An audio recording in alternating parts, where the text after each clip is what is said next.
ఉన్న బంగారాన్ని విడిపించి ఆ రోజు ఆన్లైన్ రేటుకే మేము కొంటాం. Sharma gold company.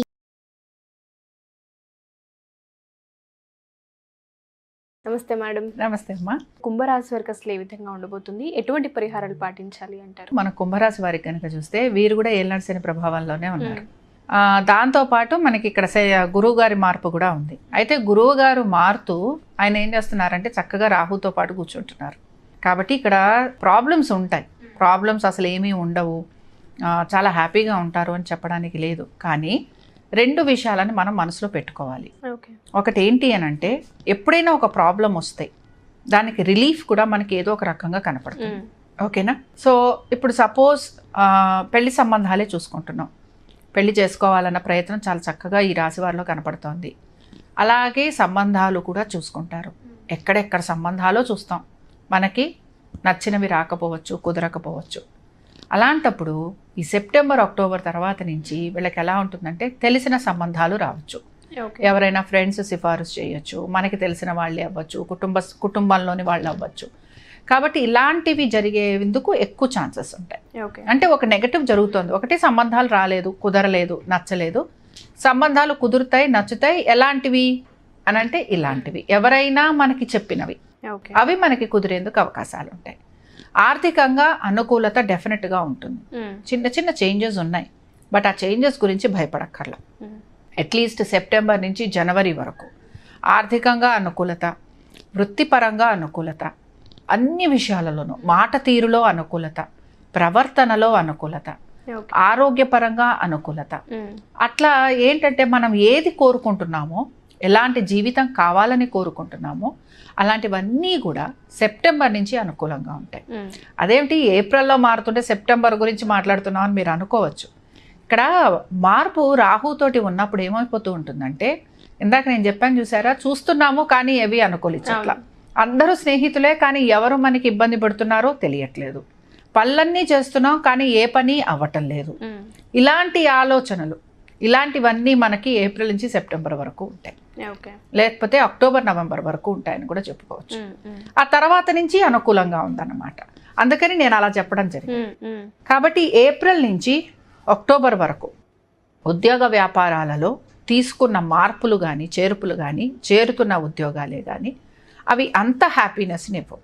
అండ్ డెఫినెట్గా మనం ఉంటున్న చోటు నుంచి వేరే చోట్లే వెళ్ళకొస్తాయి. అలాగే కొంతవరకు దోషాలు ఉంటాయి. వాళ్ళ జాతకంలో కూడా మనం గమనిస్తే కొన్ని రకాల పితృదోషాలు ఉండే అవకాశాలు ఉన్నాయి.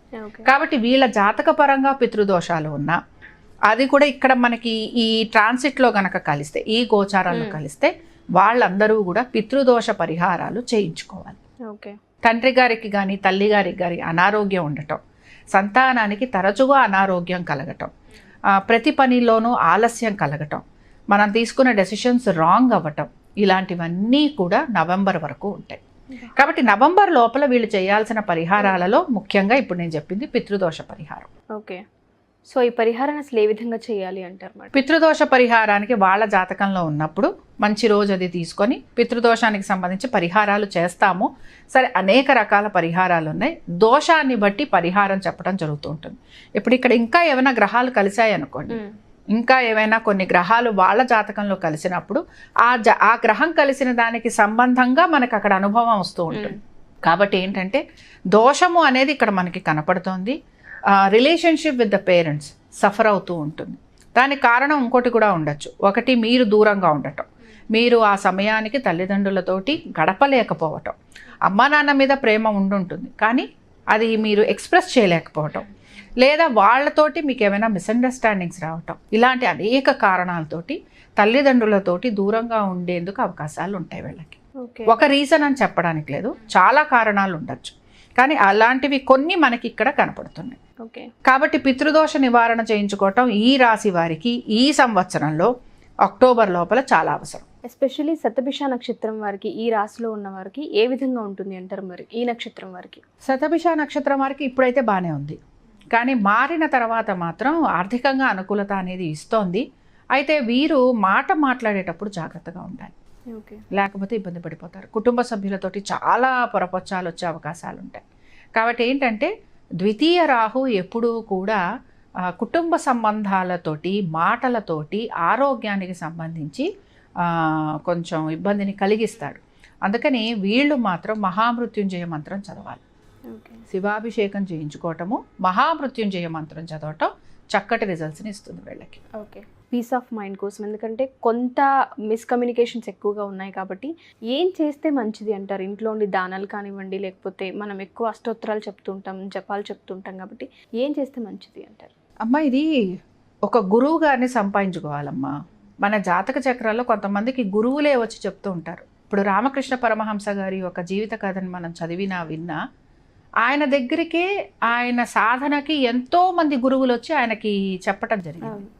కొన్ని సందర్భాల్లో గురువులు మన దగ్గరికి రారు, మనమే గురువుల దగ్గరికి వెళ్ళాలి. ఒక మంచి గురువు గారిని సంపాదించుకోవాలి. ఈ రాశి వాళ్ళు సంపాదించుకోవడం అంటే ఇప్పుడు ఉన్న వాటిల్లో కరెక్ట్గా మనని గైడ్ చేసేవాళ్ళు ఎవరు, మన మనసును ఎరిగి మనం వెళుతున్న దారి కరెక్టా కాదా అని చెప్పి ఒక గురువు గారు మనకి కావాలి. సో ఆ గురువు గారు ఎప్పుడైతే మనకి దొరుకుతారో ఆటోమేటిక్గా మనం పడుతున్న ఇబ్బందుల నుంచి బయటికి రాగలం. సో గురు ధ్యానం చేయటం, గురు దర్శనం చేసుకోవటం, గురువు గారిని సంపాదించుకోవటం, గురువు చెప్పే ఉపదేశ మంత్రాన్ని స్వీకరించటం, ఇది ఏళ్ళనాటి శననే కాదు, కుంభరాశి వారు చాలా బాగా చేయగలరు.